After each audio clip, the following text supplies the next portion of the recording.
Over the past 12 episodes, we've seen how the Catholic Church built Western civilization. But where is Western civilization going? What's next? What can we do about it? Join me today for the Catholic Church, Builder of Civilization.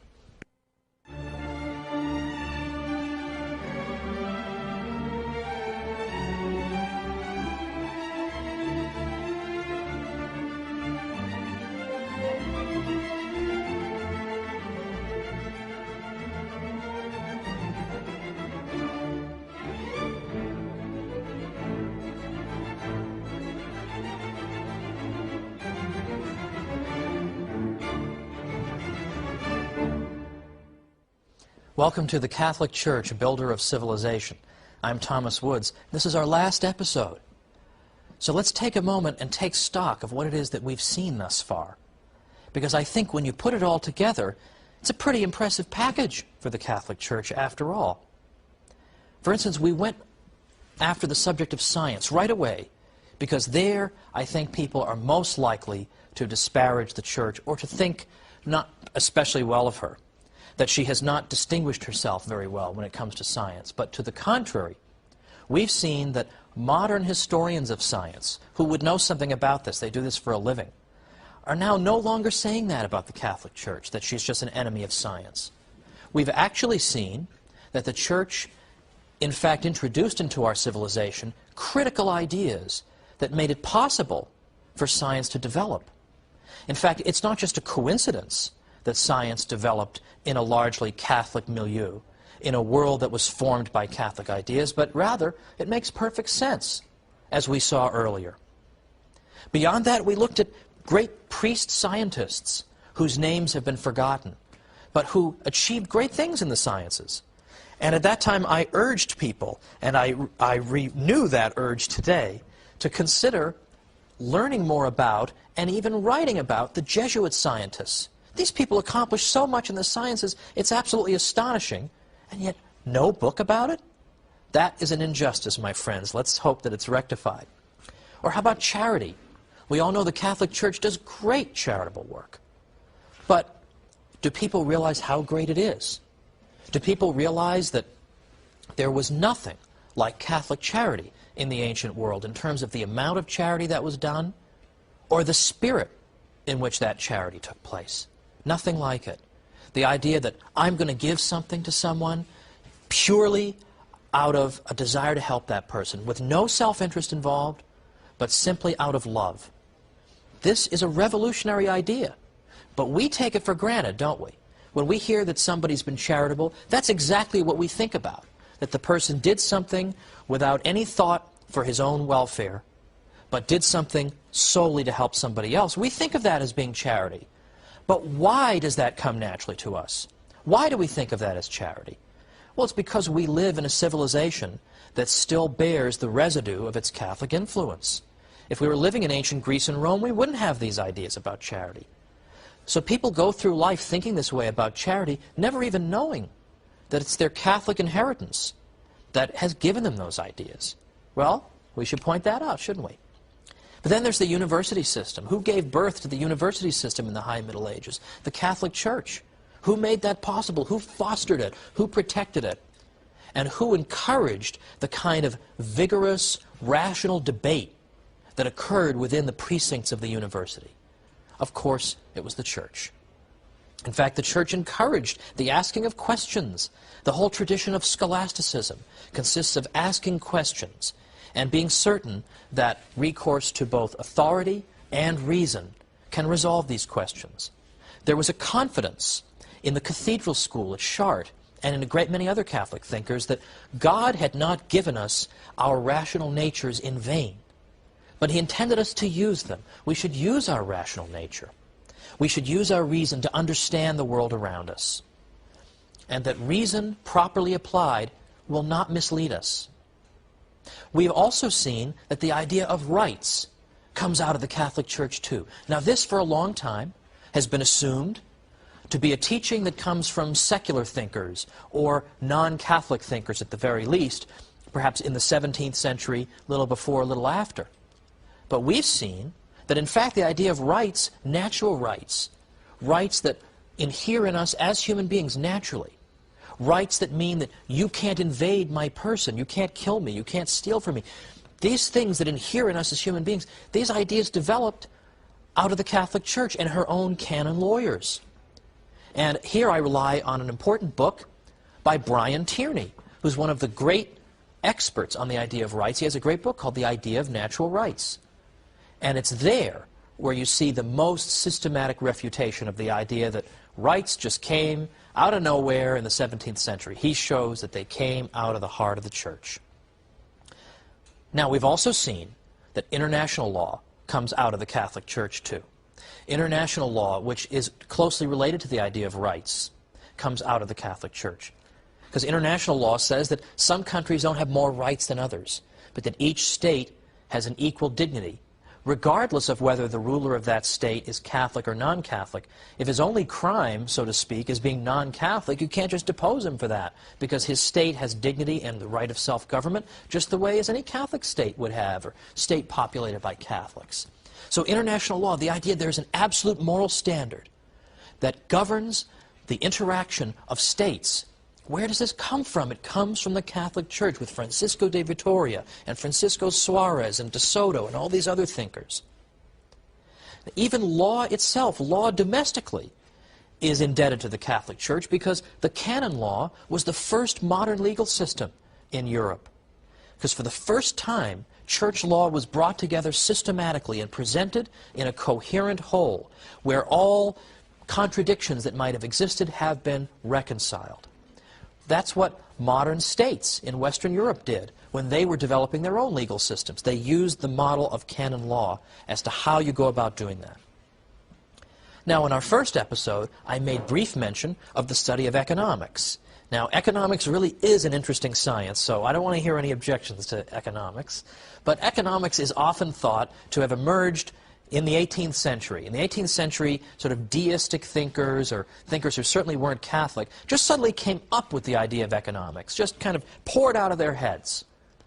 But in fact, that's not what historians today are saying. For the past half-century, historians who write about the history of economic thinking are now saying that it's not Adam Smith in the 1770s who just gave birth to economics, just came all out of his gigantic head. But instead, they're now pointing to a people called the late scholastics, who were Spanish thinkers. Well, they weren't all Spanish, but the best ones were Spanish. So all you Spaniards out there, congratulations. As the source of modern economic thought, the late scholastics are really the source.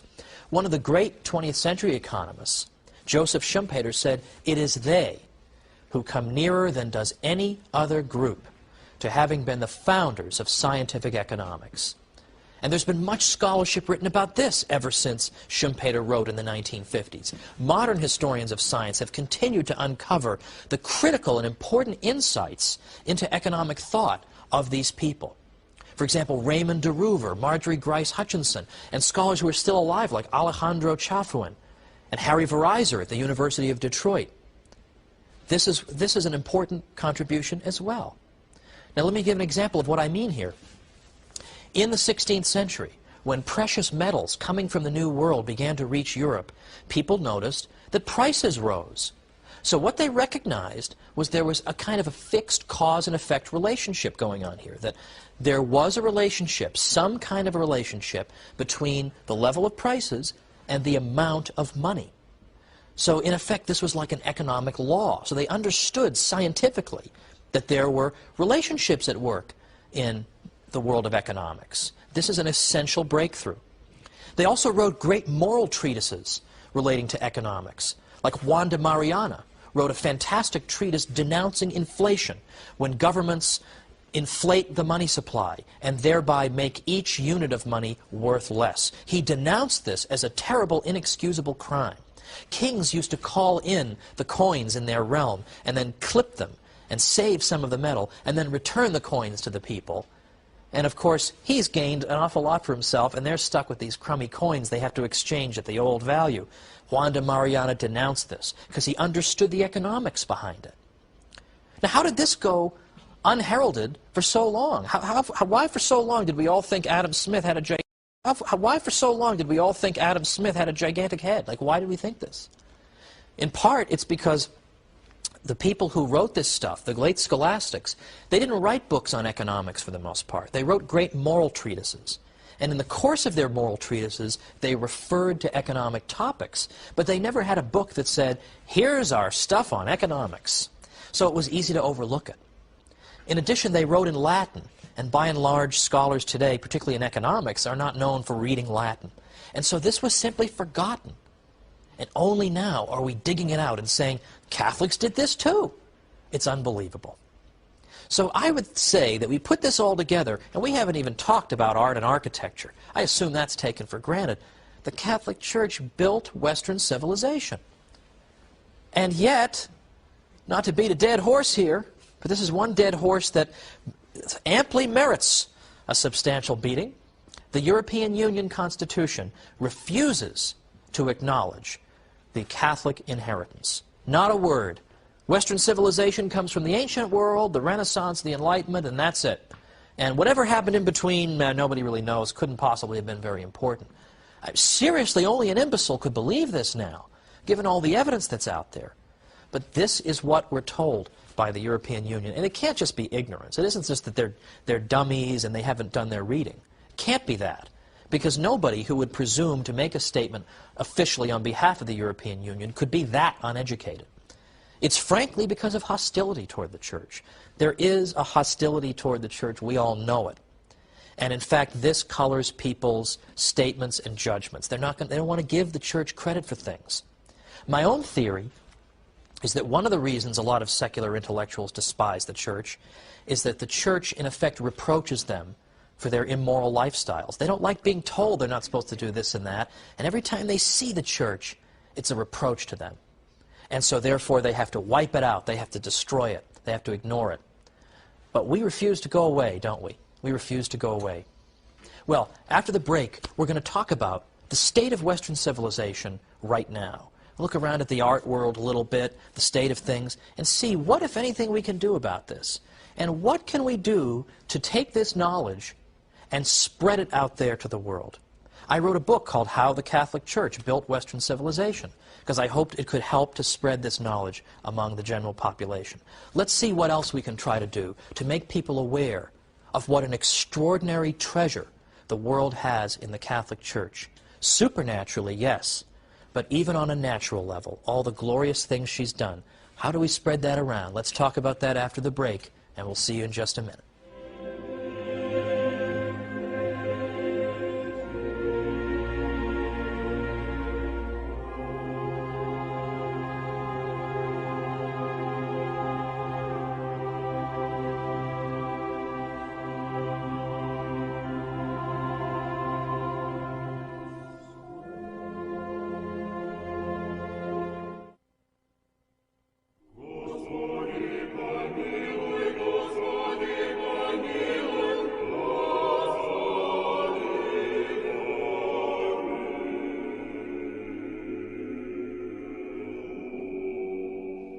Welcome back to the Catholic Church, Builder of Civilization. I'm Thomas Woods. Today we're sort of summing things up and then looking forward. We're looking at things the Church has done in the past and then thinking about what are we going to do in the future? What are we going to do to redeem Western civilization? Build it back up again to where it belongs. Now, I think if you were to take a quick glance, for example, at the world of art today, it's probably not fair to say all of modern art is just a complete disaster. I don't think anyone would really say that. However, I think we can say that there seems to be a relationship between a civilization's view as to whether there really is a transcendent, there's something that is beyond our experience, and a civilization that doesn't believe that believes in materialism. Materialism in this sense doesn't mean greed, it means believing that matter is all there is. If something isn't physical, then it doesn't exist. That's what materialism teaches. And it seems to me fairly obvious that the type of art you would see in those different types of civilizations would differ from each other. And this is a point that Jude Doherty made. He's the Dean Emeritus of the School of Philosophy at the Catholic University of America. And he's made this point. He asked the question, could a great Gothic cathedral, or indeed Gothic architecture in general, could that have been built in a materialistic culture? And likewise, could some of the hideous things that we see around us all the time, what Doherty calls Lego set architecture, we're surrounded by everywhere, would that have been built in an age and a culture that believed in the transcendent? When you, in effect, when you believe in materialism, what you're saying is that there is no meaning to life. If all there is matter, if matter is just dead, it has no purposes, then there is no meaning to anything if there's no transcendent. And if you really believe that life has no meaning, it would be a miracle if that belief weren't in fact reflected in your art. And we see that. Of course, we see that everywhere. Now, I suppose it's shooting fish in a barrel to criticize some of the excesses of modern art, so I'm not going to do that. There's a little bit of that in my book, and you can find that all over the place. But I do remember walking into my classroom back in the years when I was a professor in New York, and I had a newspaper article, and I said to them, this is a Western Civ course, I said, ladies and gentlemen, I want to update you on the state of Western civilization. And I read to them this news item. And it was a news item about the Turner Prize exhibition in England. It was a prestigious art prize. And one of the exhibits was called The Lights Going On and Off. And in this exhibit, the artist, so-called, flicked on and off the lights of the facility. And this produced an interesting effect, apparently. And that was his work of art. I know what you're all thinking. I can flick lights on and off too. I know. I'm thinking the same thing. Also in recent years, at major prize competitions, more than once, the janitorial staff has mistakenly thrown these art exhibits in the garbage, assuming that they were trash. What does that say to you about the state of the civilization? Now, if we Catholics don't defend ourselves, as I said at the beginning, nobody's going to do it for us. We've got a glorious civilization behind us. We've produced some extraordinary art that is admired by people all over the world. Now, it's true, though, that we're not Catholics because we produced great art. We're not Catholics because the Church helped to foster the university, or because the Church encouraged the sciences. These are all wonderful things. That's not why we're Catholic. But there are a couple of benefits that come from knowing this information. And the first one is that a lot of people do believe a lot of negative things about the Church, don't they? A lot of people believe these negative things. So if we can show them that they're mistaken, that in fact a lot of these misconceptions are exactly that. They're just misconceptions without historical foundation, we will have struck down an obstacle to their conversion. So it is important to know this knowledge, even if it's not the reason that we're Catholics. It will help us when we interact with people who have deeply embedded prejudices. But remember, nobody's going to defend ourselves if we don't defend us. We have to defend ourselves. We have to be prepared to tell people these things when they come up and say the Church has been nothing but a blight. We have to have an answer for that, because they're not going to have the answer. We need to give them that answer. But secondly, these things help to confirm our own faith. And what I mean by that is that we should expect Christ's Church to bear such wonderful temporal fruits. Because if the Church really is what she claims to be, she's the bride of Christ, she's a divine institution, then naturally we would expect her to bear great supernatural fruits in the form of grace and the sacraments. But we should also expect her to bear great temporal fruits. And when we in fact confirm that, and we see that, it helps to confirm our faith, doesn't it? It helps to confirm our faith. Now, looking at the state of Western civilization, our past couple of popes have been frankly saddened and have noted the attempt by people to pretend that the Catholic inheritance is dispensable or perhaps doesn't even exist. You cannot think of constructing a common European house neglecting the very identity of the peoples of our continent. That's what Pope Benedict XVI said recently. He's very interested in this subject of how do we redeem Europe. Pope John Paul II, on one of the 9 or so trips to Poland that he took during his pontificate, said this to the crowd. Said this to the crowd. Giving in to desire, to sex, to consumption, That is the Europeanism that some supporters of our entry into Europe think we should accept. But we mustn't become part of that Europe. We, he said, were the ones who created Europe, and with much more effort than those who claim exclusive rights to Europeanism. What is their criterion, the Pope said? Freedom. But which freedom?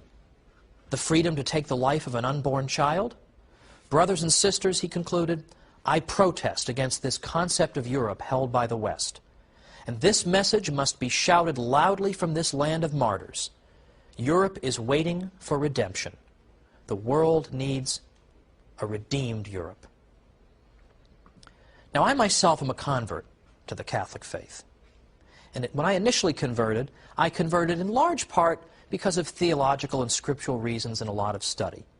And I knew I had done the right thing. I knew I had acquired the pearl of great price. Well, this project has been, in effect, like a second type of conversion for me. I've renewed all the enthusiasm that I had for the church when I first entered. Because I knew a lot of this stuff about the history before I wrote How the Catholic Church Built Western Civilization, but I learned a lot more as I did it. And I said to myself, this is it. This is the institution that Christ established. Look at it. Look at all the wonderful fruits. Now, how are we going to get this out there? Well, I would say a key method is educating ourselves, and that includes educating the next generation. So it seems to me that either homeschooling or Catholic schooling that includes sound historical study is absolutely indispensable. Because let's be honest, a lot of people in the world are not particularly knowledgeable about the stuff we've covered here. So it only takes 2 or 3 really well thought out sentences to knock over their whole case. So if we got our kids ready so that when they go out there and they find themselves fighting against anti-Catholic propaganda, if they're ready to meet it on its own terms, people are going to be stunned. They're not going to know what to say because nobody's got a good historical foundation. But disproportionately, I believe that students who are being homeschooled, even though they're a minority, they will still disproportionately, out of proportion to their numbers, be numbered among the educated people of our world to come. And they will be ready for the usual claims made against the church. That's essential. We're all set to get started homeschooling our kids. I can't wait to do it. But in the case of my own conversion, you know, I remember, if I may be pardoned this personal conclusion, I remember I was on the verge of converting. And, you know, people wanted to send me books showing me why Protestantism was false and Catholicism was true. And I appreciated that, and that was good. I did want to know those things. I did want to be able to answer the arguments of Luther. But ultimately what happened to me, and the whole story would take a little bit longer, but what happened to me was I reached a point at which I came to the conclusion that I wanted to be a Catholic. I pretty much knew I wanted to be a Catholic. All of a sudden, this fascinating and extraordinary and gigantic institution was just staring me in the face. 2,000 years of tradition staring me in the face. And even then, I knew some of her achievements in Western civilization as well. And frankly, I know I shouldn't put it quite this way, but I want to be honest, I just suddenly felt stupid. I just thought that all this time, I've had this institution and all its glorious benefits and all the wonderful things she's done and all her beauty staring me in the face, and I haven't immediately rushed to embrace her. Frankly, I just felt stupid. I didn't really need books showing me why I had been wrong before. I knew there'd be time enough to study all the ins and outs. I just wanted to learn the faith. Just teach me the faith. Show me what the church teaches. That's what I want. I read Father Hardon's Great Catechism. I just absorbed it, and I said, yes, this is what I've been thirsting for. And I bring this up because I have a friend who contacted me not long ago, and he's having second thoughts. He's a Protestant, and he's thinking maybe he wants to become a Catholic. And my first instinct was, let me send him all these books showing him why he's wrong to be a Protestant. And I realized, you know what, he's going through just what I went through at that time. He just feels like kind of a doofus, that all this time he's neglected the pearl of great price that's staring him right in the face. This great institution, the most beautiful institution in the world. So instead, I just sent him books that explain the faith. Here is what it is. That is what converts people. And so when I finally converted, I said to myself, you know, no longer do I have to feel alienated from this extraordinary institution, that has built the very civilization in which I live. I'm part of her now. And all those saints who lived from that 1,000-year period that Lutherans despised as having been unbiblical, they became my friends. I could be friends with St. Anselm, whom we talked about in this series. I could be friends with St. Thomas Aquinas. I wasn't alienated and separated from them. I was united to them in the bond of the communion of saints. This, in effect, was what helped bring about my conversion, and why this historical project for me has in effect brought back so many wonderful memories, that all these things are what brought me in, ultimately, in the beginning. Now, one of my favorite quotations from the saints comes from St. Thomas More, who said that nobody on his deathbed ever regretted having been a Catholic. Now, isn't that true? Speaking to an audience of Catholics and non-Catholics, I can assure you that that is true. Now, over these 13 weeks, including today, it's been a real pleasure, if I may quote some other people in television, to come into your living rooms, and I'm deeply honored that you've welcomed me. I hope that some of the material that we've covered has been helpful to you, has made it easier for you to defend the Catholic faith, and has, in your case, as in mine, helped you to fall in love with her all the more. And so I wish you all the blessings of God, and I say to you, thank you very much for joining me, and God bless you, and perhaps we'll meet again sometime in the future. Thanks so much for being with me for the Catholic Church, Builder of Civilization. I'm Thomas Woods.